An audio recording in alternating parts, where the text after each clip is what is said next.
आपको नहीं पा सकती। आपका आदि मध्य अंत भी नहीं है। आप निर्गुण स्वरूप सृष्टि के कारण भक्तों के कष्टों को नष्ट करने वाले हैं, कष्टों का विनाश करने वाले हैं। आपको मेरा नमन है। नारद जी से इस प्रकार की प्रार्थना सुनकर विष्णु भगवान बोले कि हे योगीराज, आपके मन में क्या है?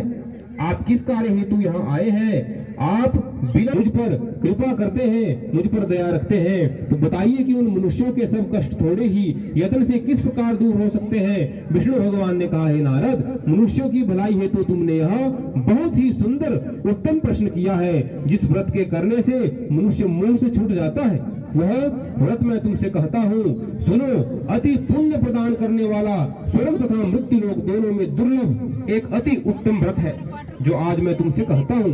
श्री सत्यनारायण भगवान का यह व्रत विधि विधान पूर्वक संपन्न करने से मनुष्य प्राप्त करता है।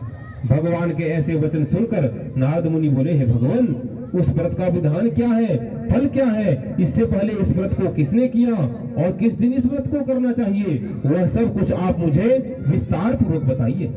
श्री विष्णु भगवान ने कहा, हे नारद, सुनो। दुख और शोक एवं सभी प्रकार की व्याधियों को दूर करने वाला यह व्रत सब स्थानों पर विजय दिलाने वाला है। श्रद्धा और भक्ति के साथ किसी भी दिन मनुष्य संध्या के समय श्री सत्यनारायण भगवान की ब्राह्मणों और बंधुओं के साथ पूजा करें।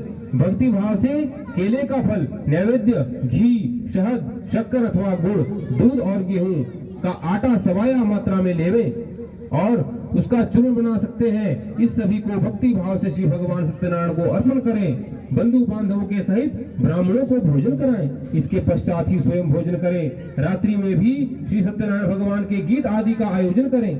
सत्यनारायण भगवान का स्मरण करता हुआ, समय को व्यतीत करता हुआ, भगवान का भजन करता हुआ, इस तरह जो मनुष्य व्रत करेगा उनकी सभी मनोकामनाएं अवश्य पूर्ण होगी। विशेष रूप से कलयुग में, मृत्यु लोक में यह एक छोटा सा उपाय है, जिसे अल्प समय और कम धन में महान पुण्य की प्राप्ति हो सकती है। बोली सत्यनारायण भगवान की। अब द्वितीय अध्याय में सूत जी कहते हैं, हे